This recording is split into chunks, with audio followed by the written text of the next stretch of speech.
Welcome to another episode of Don't Call It Small. I'm your host, Natasha Foreman. If you don't know me and you have no clue what this podcast is all about, let me share a bit. I'm a lead management consultant at Foreman & Associates, LLC, where we provide consulting and professional development services. And Don't Call It Small is where we talk all things business, share tips and news that you can use, and highlight the people and ideas behind the products and services that we buy. To learn more about our team, please visit foremanllc.com. That's FOREMANLLC.com. Hey everyone, it's good to be back. Another week with you, episode 82. Goodness. We've got a lot to talk about. We've got some global business news that you can use. And I want to start off with a quote. You guys know I love sharing quotes with all of you. It is from Stephen Hawking. And he said, intelligence is the ability to adapt to change. There you go. You know, we talk about change and adaptability, and there you go. One of our most intelligent people that, we had, the late Stephen Hawking. So I want to start off, hey, shout out to Shane Ivers for our theme music. I want to start off by thanking all of you. I don't know if we've ever covered and really highlighted where our listeners are around the world. And it is really special when you get to see and connect with people and hear where they're from and but also just seeing just the data and excuse me. So I want to thank you for listening in, whether this is your first time or your 82nd time. Thank you. I saw that we have listeners throughout the U.S. and Mexico and Canada and in Argentina, Brazil, and Peru. We're getting some love in South Africa, Kenya, Uganda, and Benin. What? East, West, and South Africa? I'm kind of like, okay, come on, North Africa, where are you? Let's do it. And there's listeners in Saudi Arabia, UAE, Iraq, Israel, India, the Philippines, Vietnam, Pakistan, Malaysia, Thailand, Australia, the UK, Portugal, Germany, and Poland. I was really shocked to see, I hope that didn't get really loud, but I was really shocked to see that there are folks listening in the territories and countries of Benin, Jersey, and New Caledonia. And the reason I'm shocked is because of all the locations that I just finished mentioning, this is my second time now mentioning Benin. These are lesser known to the majority of Americans, I'll say, and probably many others. And people may not know how to locate most of the the countries. Well, countries are operated like businesses, so that's not that far off. But a lot of people don't know how to locate most of the countries I mentioned on a map. And I know this from teaching classes and asking my students to locate the countries on a map. But they probably would have still heard of the name, so they may be able to identify that way. But less people would recognize these three: Benin, Jersey, and New Caledonia. And that makes this special. But let me also add that in undergrad, I was hooked on studying the history, culture, and art in African countries. I had taken an African art class, and it was a wrap from there. I was in Santa Ana College, and I felt I had been deprived my entire life and one of the countries that mesmerized me was Benin, which is in West Africa, as I mentioned earlier. It was a French colony from the late 19th century until 1960. And so French is their official language. Oh my goodness, the amazing artifacts and artwork, the ivory sculptures and the Benin bronzes that colonizers stole and placed in museums in Europe and the Americas. Absolutely breathtaking to see and horrifying to consider how they were collected in the first place.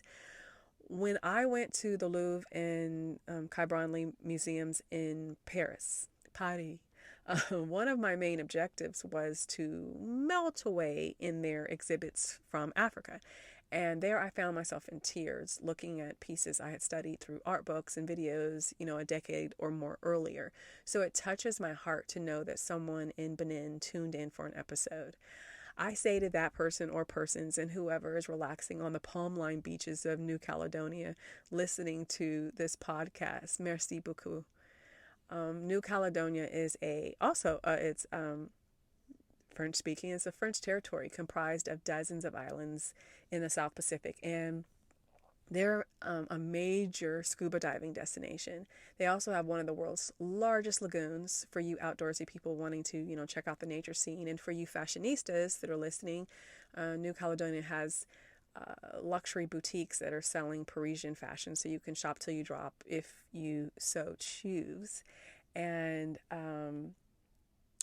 it's now because they do have tourism, they do speak English. So for those of you who are like, oh my goodness, I don't speak French, and I already know, I just like what just came to my mind is there's some East Coaster, there's someone listening to the U.S. from the East Coast saying, wait, what? No, wait a minute, woman, rewind, go back to Jersey. Lady, Jersey's in the U.S. And yes, my friend, there is a state of New Jersey. And guess what? It was named after. Maybe you just had an aha moment, an epiphany, and you guessed it. Did you say Jersey? Or officially, the Isle of Jersey, which is the largest of the Channel Islands between England and France, which is a British Crown dependency. If you said that, then you're right. A quick background story, in case you're wondering, and if you're not, I guess you're going to have to just listen and suffer through it. In the 1640s, Charles II of England was also the Prince of Wales, and he was granted sanctuary on the island of Jersey during the English Civil War. And that war lasted from 1642 to 1651, which is not to be confused with the American Civil War that was 210 years later, across the Atlantic Ocean, over 3,000 miles away. Anyway, back to the story. As explained by the Jersey's Best website, following his death, Charles II was publicly proclaimed King of England while on the island in 1649. And as king, he divided the lands of North America, and the region between New England and Maryland was given to his brother, the Duke of York, who later became King James II. And that land would then be divided between the two men considered the utmost loyal to the crown during the English Civil War. Those two men happened to be Sir George Carteret and Lord John Berkeley of Stratton. And Sir Carteret had been governor of the island of Jersey. So the divided North American land was renamed the province of New Jersey, and that's how New Jersey got its name. So there you go, a little global history lesson for you. You can just casually drop some nuggets the next time you're at a get-together or whatever. You're welcome. But seriously, once again, I am truly, truly, truly grateful for every single person who listens in whenever and wherever. Please drop us a line, say hello, tell us your story, shout out a business or a money-making hobbyist that's contemplating swimming in entrepreneurial waters so we can shout them out and generate added support for their work and the contributions that they make to the global economy and our ecosystem as a whole. Now, speaking of business and global economy, let me adjust myself. Oh my goodness. I don't know if you guys could tell from last week that I was not feeling well. And I'm recovering strong, but, throat. So I may have to pause, every few moments to take a sip of my coffee, decaf coffee. And for those of you that are coffee lovers, don't say, what's the use of drinking coffee if it's decaf? I like the taste. I don't need the caffeine though, so get off my back. Anyway, oh my goodness. There's so much going on in the world. It's never ending, right? Let's see. What do I have to share? Let's talk Uber. So, the creation of Uber in the wake of the 2008 financial crisis. It's said to be a result of clever resource integration on the part of its founders. And it's also a business model that, it was easy to replicate. So you can compare it to an earlier disruptive innovation, which was the supermarket. And when I thought about it, I'm like, oh my goodness, yes. So in 1930, in those early months of the Great Depression, Michael J. Cullen had leased a vacant garage in Queens, New York, and built King Cullen, which is widely considered the first ever supermarket and an example of that resource integration model that has created the ecosystem, which is Uber. And over the past decade, we know that Uber has faced a lot of obstacles internally and externally. I mean, you can look at the sexual harassment allegations. They've got a whole bunch of people that were fired due to their workplace culture investigation. They alleged distribution of a rape victim's medical records. Their emails and unflattering videos from their former CEO and co-founder, Kalanick. Uh, there's political pressures, and they were tussling and fussing with regulators. They have tensions with unions, a legal battle with Alphabet. They had the infighting and steep losses with their investors, and these are just some of the issues. So they've been going through a lot over 10 years. It's, ooh. Now, when you look at Uber and other ride hailing companies, there's been a struggle with supply and demand since, the pandemic took, a lot of their drivers off the road. And Uber's had to rely on incentives to bring drivers back. That ate a lot into their financials. And it seemed that they were stabilizing in recent months. But then, of course, we have the war in Ukraine. And that has spiked fuel prices, which has, of course, hit them hard with their drivers. And analysts, had feared the companies would have to pour millions into keeping their drivers. I mean, if you're looking at some states like California where, it's $6 or something a gallon, yeah. The company posted its first ever quarterly profit in late 2021, but then they posted a massive loss due to investments in the first quarter of 2022. So you look at their era post Travis Kalanick, and where their focus is, and it's not really a long-term goal, it's not so long, but they really are trying to find a way to generate meaningful, positive cash flow for all of 2022. And that would mark a first for them ever. So here's hoping the best for Uber. I personally enjoyed being an Uber customer. I loved Uber Black. And in this, pre-pandemic, of course. So I hope they can recover and thrive. All right, let's leave the U.S. for a moment. We'll be back shortly. Let's pop on over to China and explore what's happening there. So we have Xpeng Robotics that they said they raised $100 million as the affiliate company of a Chinese electric car maker. They aim to commercialize household robotics in the next 2 years. So last year, Xpeng Robotics launched a rideable four-legged robot unicorn as its first project. I'm not sure why they chose a robot unicorn, but I like it. I'm with you.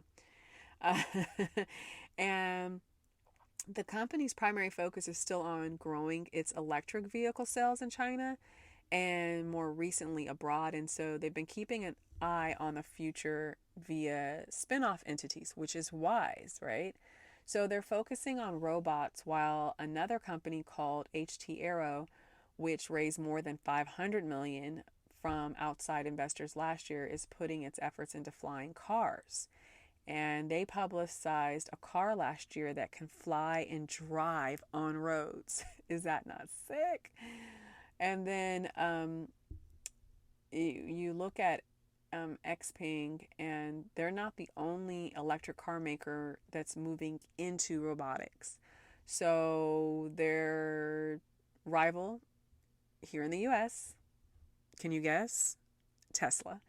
They're working on a humanoid robot named Optimus. And the company said that it could go into production sometime next year. So, I was like, Optimus. First thing I thought about was Optimus Prime.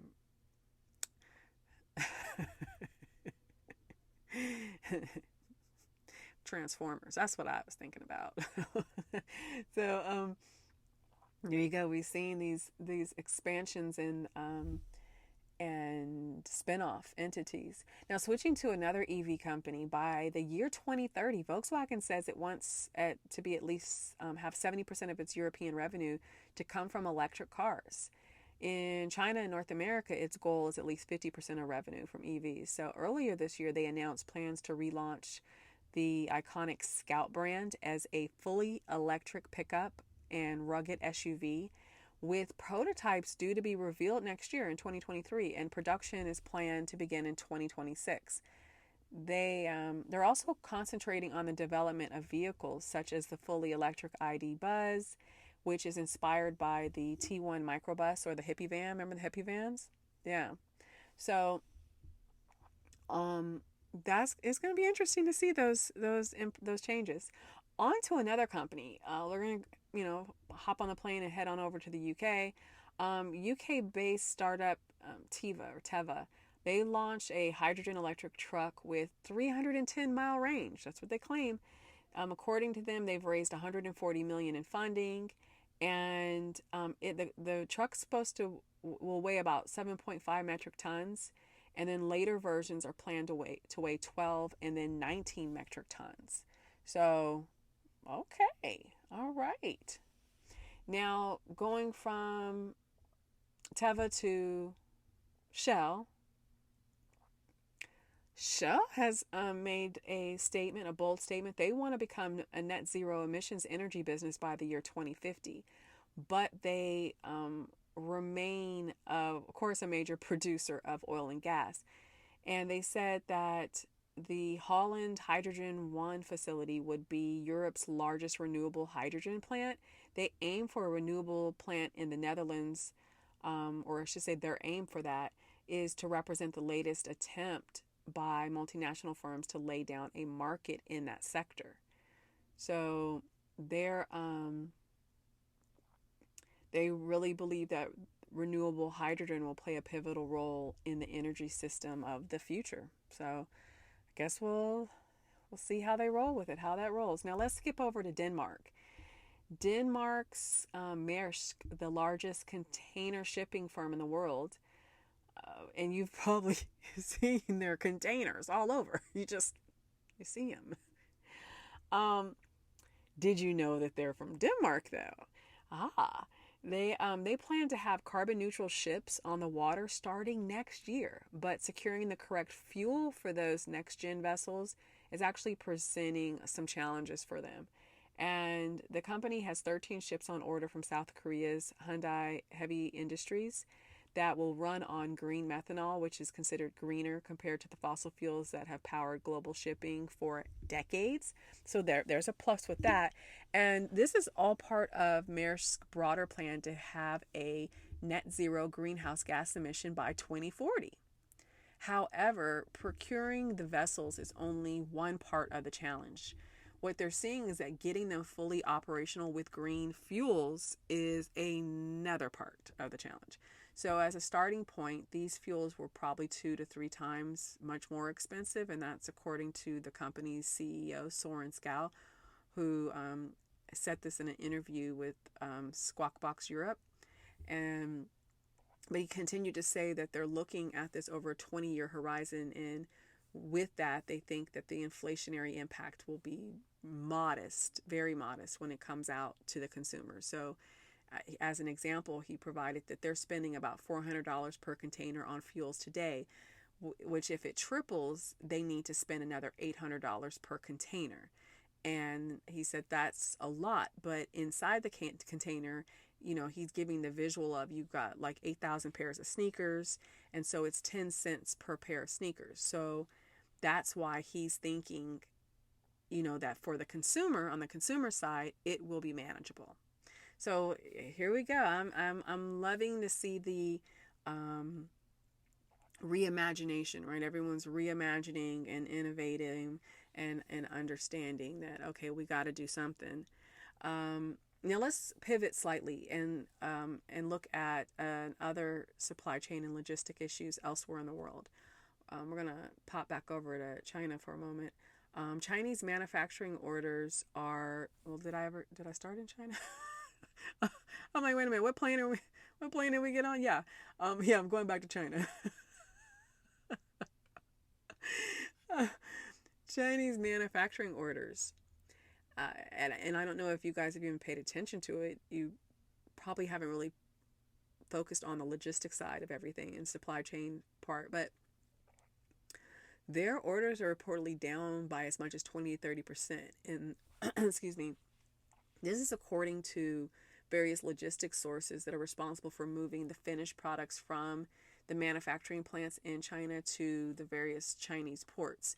So it's really important to note that even with this decrease in orders, the number of orders is still above pre-pandemic levels. So they're still doing good with that. This order decrease will have no impact on the current container volumes leaving China bound for the U.S. So it's interesting to see how that plays out. But Goetz Alabran, the head of Ocean Freight Americas, which is DHL Global Forwarding, said in an interview that I read that there's some manufacturing shifts away from China that had started under the last U.S. president's administration, with Vietnam and India among the countries that are benefiting from a growing share. So that market share is spreading out, but China is still the dominant sourcing locale for many products imported to the U.S. And one thing that DHL Global Forwarding Americas is watching closely is whether Latin American countries are going to benefit from this shift, and understanding that any meaningful change isn't going to happen overnight, right? But will they benefit? And that will be something that they're going to watch. And as we're looking at vessel volumes continuing to grow along the Gulf Coast and East Coast of the U.S., and logistics managers are trying to find ways to avoid the West Coast congestion, and it's crazy if you can, if you've been able to see it, if you've gone on the West Coast. There's fears of a West Coast port labor strike as the International Longshore and Warehouse Union and Pacific Maritime Association, they're in negotiations right now, and there's fear of that taking place. And so what you're looking at is, as Adam Campaign, the Senior VP of Supply Chain Insights with Project 44, he called it a tale of two coastlines in the U.S., and he said that carriers bulked up their service network on all water routes from China to the U.S. East Coast, in a bid to get closer to the market and avoid congestion in L.A., Long Beach, and on inland multimodal links. But the increase from 19 vessel services per month in 2020 to almost 30 per month now is still causing serious challenges for ports on the East Coast. So these dynamics are intense, and even with the increase in vessels, the import container wait time out of the port of Houston, for instance, is the shortest compared to all the ports monitored by the U.S. Supply Chain Heat Map a few weeks ago that CNBC has tracks. So while the number of container vessel arrives at the port of Houston and port of Savannah, which is in Georgia, Houston's in Texas, if you didn't know. I'm working with you guys with this geography. And Savannah's in Georgia. It continues to increase. So we see the number of container vessel arrivals increase, that this will likely add to the existing ship counts at Anchorage and can cause overextended vessel wait times. That was a quote from Mirko Wojcik, and who happens to be the Director of Intelligence Solutions at Everstream Analytics. And I was looking further and saw that Mirko had said that the port of Savannah is most noteworthy. They have 108 planned vessels arriving over the next 2 weeks, and looking back, the average number of container arrivals at the port stood at 35 a week since January 2022. And so, but with all of that, you can expect delays in Savannah. So it's interesting, and I, living in Georgia since 2007, and hearing about the port, and hearing, little by little, and seeing this busying activity that was taking part down there. Georgia really does want to have a major presence to help work around. Los Angeles is a major port, right? And that Los Angeles, Long Beach. And Georgia wants to have that type of presence in the South. So it'll be interesting. Now, in addition to the container crush that we're seeing on the Gulf and in the East Coast, the West Coast, ports continue to see an increase in their vessel calls. And I just mentioned the port of Los Angeles. They, in anticipation of this increase, they've been trying to clear out the containers for more efficient processing. But the executive director of the Port of LA is Gene Soroka. And Gene had warned that the rail situation is not improving with containers bound for the rails, and so it continues to pile up. And it's crazy. So that is their biggest and current challenge right now in Los Angeles. So I forgot when this particular interview, but they had at that time more than 29,000 containers on the ground in LA, with 15,000 of those that were aging 9 days or longer. Now, in normal times, to give you context, during the same time frame, in normal times, they would have 9,000 containers on the ground, and none of them would be there over 9.5 days. So you compare their normal activity in the normal ecosystem and they're flowing of 9,000. That's 20,000 less containers on the ground is what they normally have. So only 9,000, with none of them ever being there 9.5 days. And right now you have 15,000 on average that are there 9.5 days or longer. So that's crazy. So pivoting from that, there's a massive pileup of car furniture exports bound for the U.S. and it's spreading across European ports. And I found that interesting. So there's IKEA furniture and there's auto parts and automobiles. They're delayed at major European ports, and it makes sense. I've noticed that a lot of mechanics and a lot of the car dealerships that do work on European cars, they're when they're doing service appointments, some of them are like there's no availability for this or that till August, September. Like what? So they're looking at there's labor slowdowns and strikes that are also crippling container trade at both German and Netherlands ports. And they're saying that the backlog of containers will take months to clean out. And according to the bills of lading that were found through Import Genius, some of the items that are exported out of these ports are critical components to the auto sector. So it's like the lithium batteries, the fully assembled automobiles, a variety of auto parts and the chassis. And then you see Mercedes, BMW, and Ford were listed in recent U.S. custom filings. So if you have been stressed out if you have a European vehicle, you've been stressed out, this is why. Your parts have been delayed. There's a reason why your vehicle that you special ordered or whatever, there's been these delays. So just hold tight. Now let's switch from ships, trains, and trucks and automobiles and focus on planes. Have you guys been paying attention to what's happening in the airline industry in the U.S.?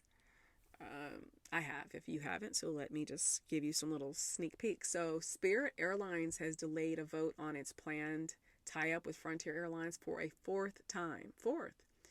There's concerns that have been mounting about a lack of shareholder support, and so Spirit says it now plans to hold the vote. Most recently,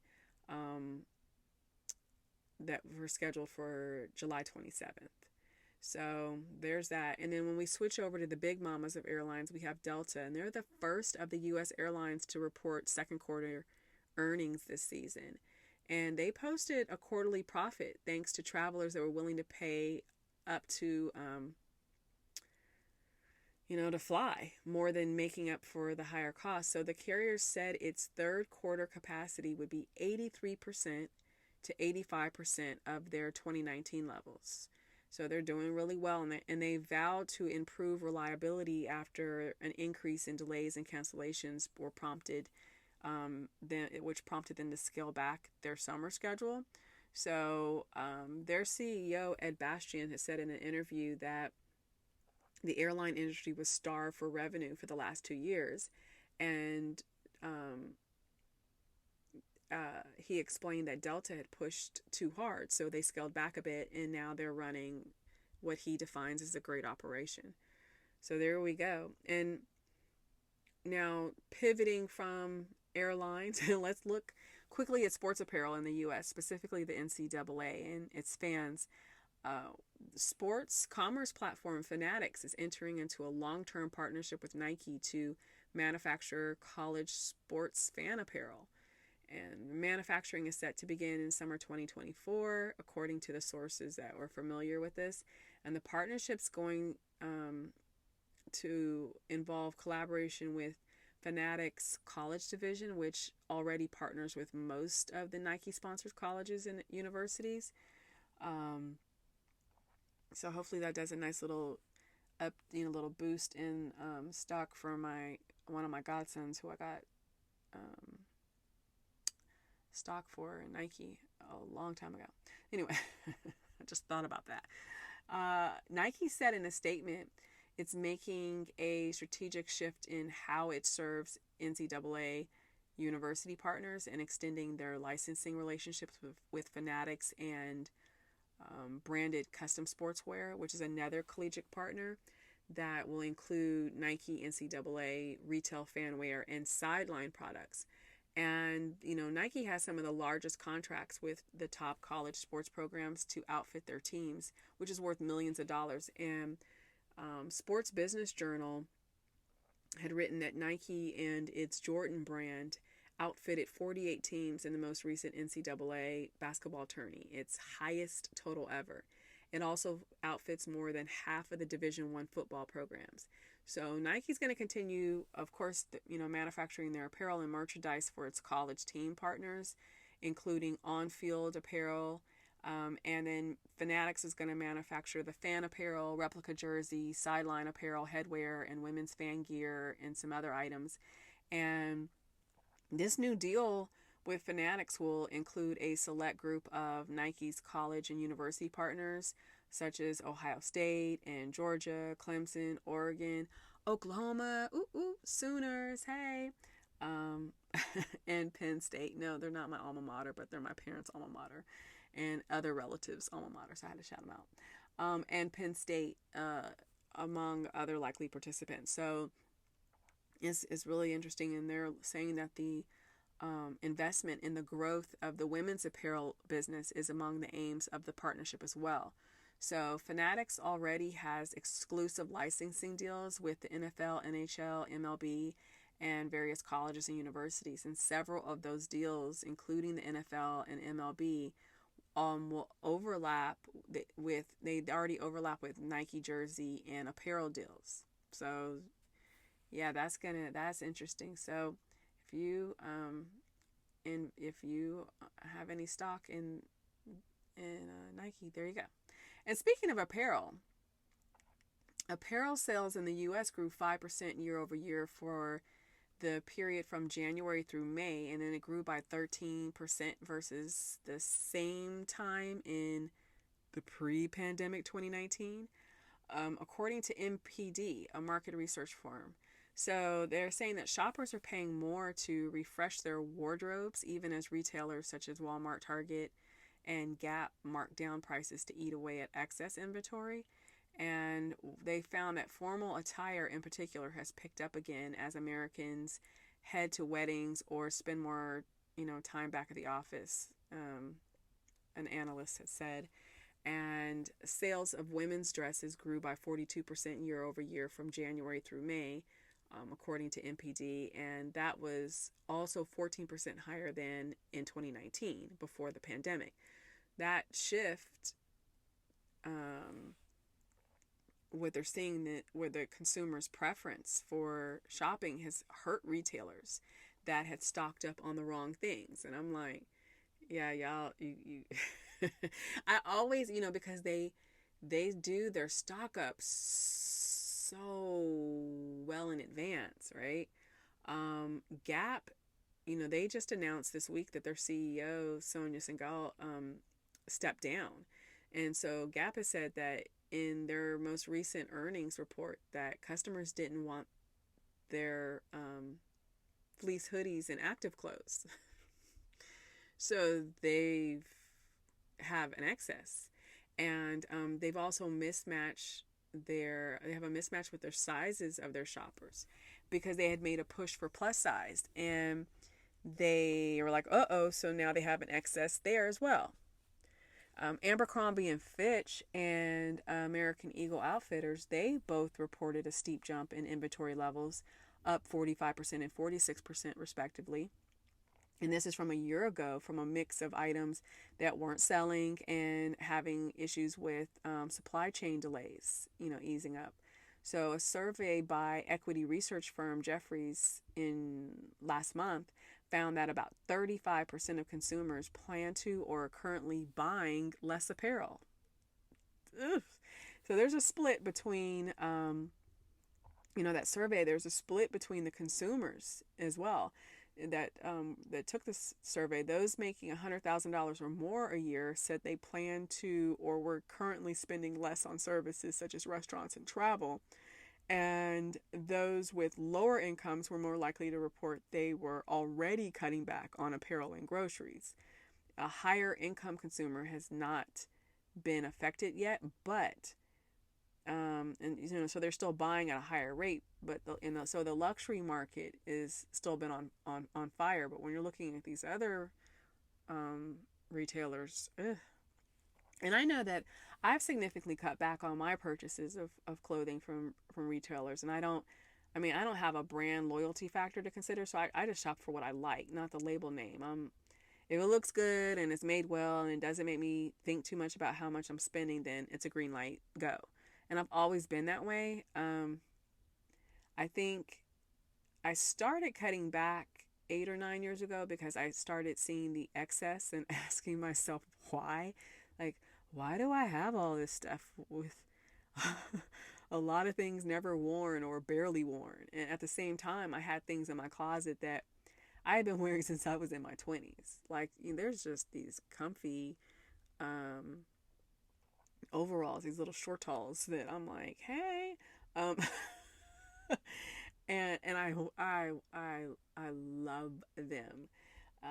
And so every quarter or so, I found myself, I was donating my clothes, and so I slowed down my buying, and then I had my sister come by one day and help me purge my closet, and I was able to donate and give away like 6 huge black trash bags that were filled with clothing, shoes, and accessories. I was just like, take it.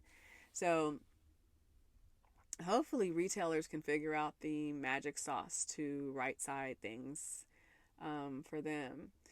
So let's see. All right, let's get out of our closets. Let's take a stroll through the neighborhood. Let's talk some real estate. Of course, the U.S. housing market is in the news. I mean, is it ever not? A recent article from CNBC covers the latest move that home buyers are making, and it's not into those houses that are vampirically overpriced. Nope. Supposedly home buyers are canceling deals, pulling out at the highest rate since the start of this mask wearing phenomenon we've all been forced to experience. Yeah. So they're saying that higher mortgage rates and surging inflation are causing many potential home buyers to reconsider their purchases. And there's an article that I read that buyers are also seeing the once red hot market turn around quickly and dramatically, but they may no longer see the urgency in bidding for a home that they feel might depreciate in the coming year. And that makes sense. They were highly inflated. Uh, um, there's a quote, there's something I grabbed from an article. It's from Taylor Marr, Redfin's deputy chief economist. And Taylor said the slowdown in housing market competition is giving home buyers room to negotiate, which is one reason more of them are backing out of deals. And buyers are increasingly keeping rather than waiving inspection and appraisal contingencies. That gives them the flexibility to call the deal off if issues arise during the home buying process. So, there you go. Home builders are also seeing higher cancellation rates. Even before the sharpest increase in rates hit in June, cancellations in May jumped to 9.3%. And there's based off of a survey of builders by John Burns Real Estate Consulting. And that compares with 6.6% in May 2021. So we see that. And then Mark Zandi, Moody's Analytics chief economist, is forecasting a nationwide correction. He's not saying that there's going to be let's be clear. He said a correction. There was a recent interview that he did. He said that first-time home buyers are being boxed out. Employers are, rolling back remote work, and then of course there's the spiking mortgage rates, and people are paying several $100s more a month for a mortgage this year than last. And the loss of affordability is behind the course correction that Zandi sees. So, those waters are gonna force the ship to have to course correct. Now, how many of you are on the lookout for a house to call your home?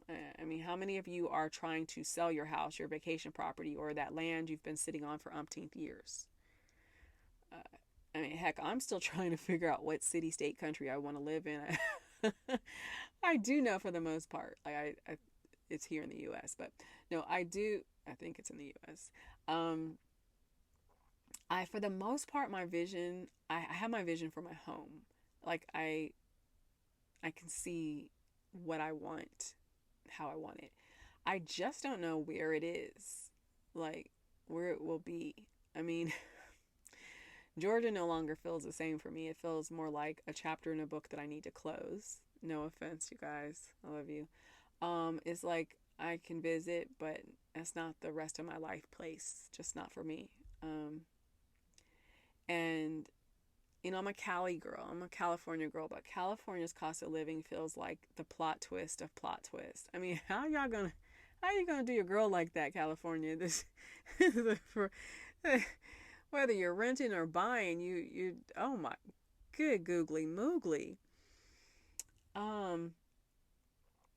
It feels like, when they say revenge is like pasta is best eaten cold. It felt like California was like, we're gonna wait to strike back with revenge. Gosh. And then Texas, well, look in the news. Ugh. And Nevada, Arizona, are they truly options for me? I don't know. Anywhere that snows regularly and heavily, that's not an option. So, I don't even consider that north of the United States and the east. No, come on. I have a cousin she's in Boston. She loves it, and I'm like, she grew up in where? But hey, just not me. Now I will say this. Let me fix that okay. Briefly in 2020, I contemplated. I did. I was contemplating the East Coast, and then I changed my mind when I came back to my senses. There you go. When I think about Southeast, I think Florida, then I think gators and those dadgum palmetto bugs that are miniature dinosaurs. So And I think about hurricanes and flooding, and let's just mention the gators again. Like, no. I mean, do you see my dilemma? So, no. I'm sure I'll get it together at some point and find the right place to call my forever home. Um, hopefully. Just crazy, crazy, crazy. Oh my goodness.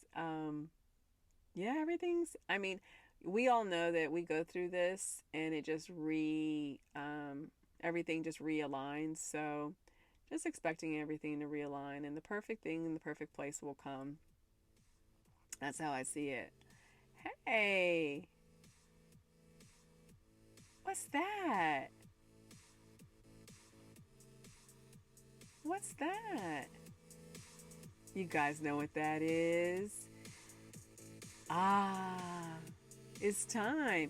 Time to do some shout outs. And since I'm doing shout outs, let me, as always, shout out the creator behind this music, the amazing Shane Ivers. I know that I usually share a food-based business, but I'm switching things up this week. I know there's some food ones I really want to share. Since we talked about supply chain management, logistics, and real estate, let's focus on three companies that know very, very well how their businesses are impacted by these three variables. So for the first shout out, we're going to shout out Cerca Sheds, and they design and manufacture luxury prefab spaces because everybody needs a little more space to create, work, play, exercise. Did I say create? Yeah, and live. And they're turning your idle land into a productive asset. Isn't that cool? I like how they phrase that. So I want you guys to look in your backyard, if you have a backyard, and see the possibilities. Their sheds are insulated, aesthetically pleasing, and versatile. They have a few models right now.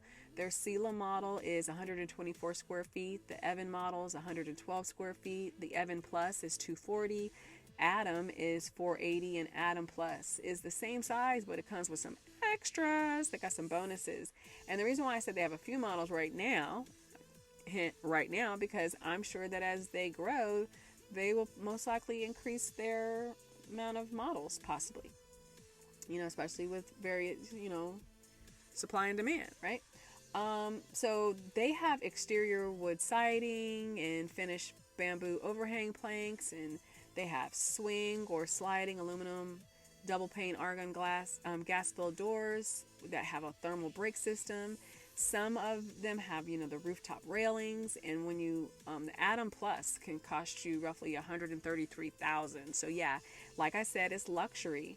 This isn't one of those typical sheds you're thinking about that you see in the parking lot of a certain home improvement store or certain home improvement stores whose names I won't mention. Yeah, that's not what you're getting from Cerca Sheds. So I want you guys to learn more about them. Visit their website, Cerca Sheds. So that's CercaSheds.com, CercaSheds.com. You can call them at 1-833 my Cerca, so that's 1-833-692-3722, and you can check them out on Instagram at Cerca Sheds. Shout out number 2 is Providence Construction Services LLC, and they're founded in 2003 as a professional home building and development company. They're focused on single-family home construction and general construction services. And their founder, Gordon Goodman, is a licensed builder, and he has over 10 years of building expertise in the Atlanta metropolitan market. He is a certified Earthcraft home builder, IA certified with Georgia Soil and Water Conservation, a member of the Industrial Building Advisory Committee, and has held a real estate appraiser's license and a realtor's license. Let me tell you a little bit about Providence Construction Services. They set themselves apart in the industry through their ability to meet any requirement of their clients. They do commercial tenant build-out services, remodeling services, roofing services, and through skillful land development, first-rate architects and interior designers, superb construction management, and their comprehensive warranty programs, you're guaranteed to be completely satisfied with your new home. And yes, if you're wondering, yes, they do affordable housing too. So check them out on Instagram at Providence Construction. Provenance Construction. Their website is providenceconstruction.com. And give them a call when you're ready to talk business. Area code 404-478-9871. That's area code 404-478-9871. Don't call if you're not serious. I'm just saying. Shout out number 3, Thomas House Painting LLC, led by owner Kyle Thomas. Thomas House Painting, they do interior and exterior painting in Glastonbury, Connecticut, and they are fully insured, lead certified, business better be tongue tied.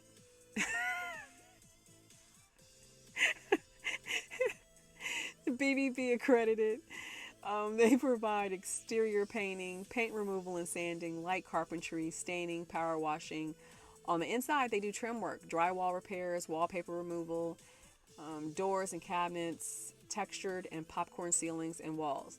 Better Business Bureau. That was a tongue tie. Good thing that no one's paying me for these shout outs, right? They would say, wait a minute, what kind of ad was that? So if you live in Connecticut, if you're buying in Connecticut, contact Thomas House Painting. Check them out.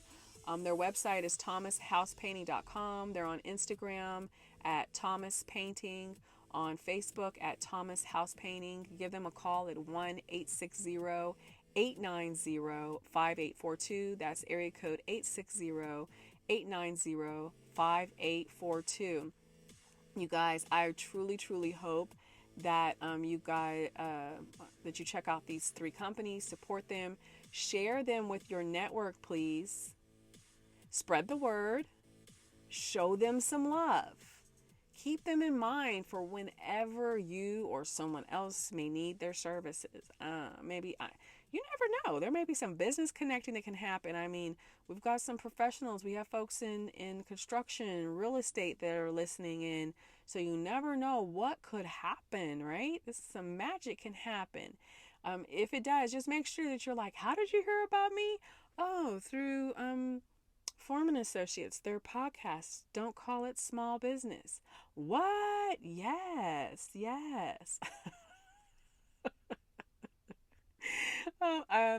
As I've always explained on every episode, there is no quid pro quo. These aren't paid ads.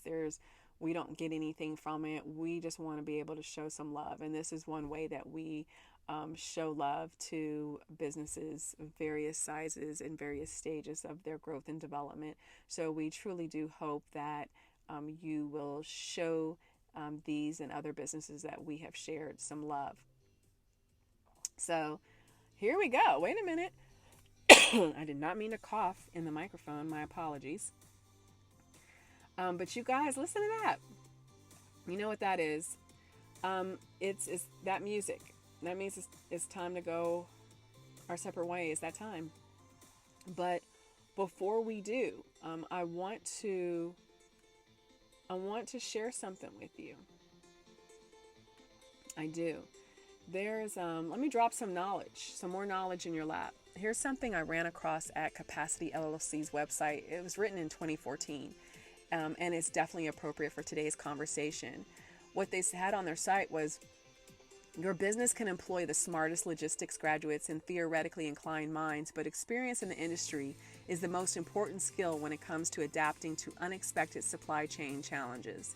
Knowing where to look and how to adjust is often a more critical skill than getting a great plan down on paper and expecting it to run without surprises. Boom. There you go. I hope that nugget right there benefits you and someone else. Thank you guys so much for supporting us, for listening to us. Please share us with others.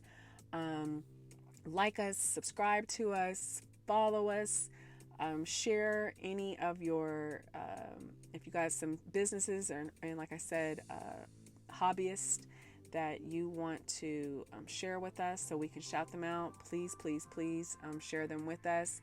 I truly do. I'm just grateful from the bottom of my heart to all of you all around the world for your love and support. Thank you so very much.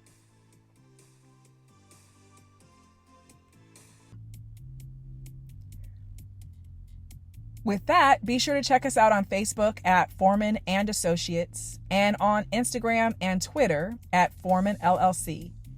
Our podcast Twitter handle is It Ain't Small, and our Instagram is Don't Call It Small.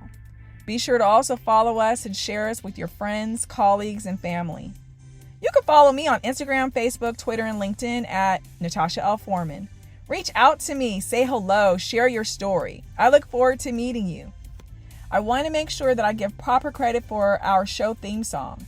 It's called Higher Up, and it's by Shane Ivers. Thank you for tuning in to the Don't Call It Small Business Podcast, for sharing these episodes with others, and for your continued support. And don't forget what I tell you on each and every episode.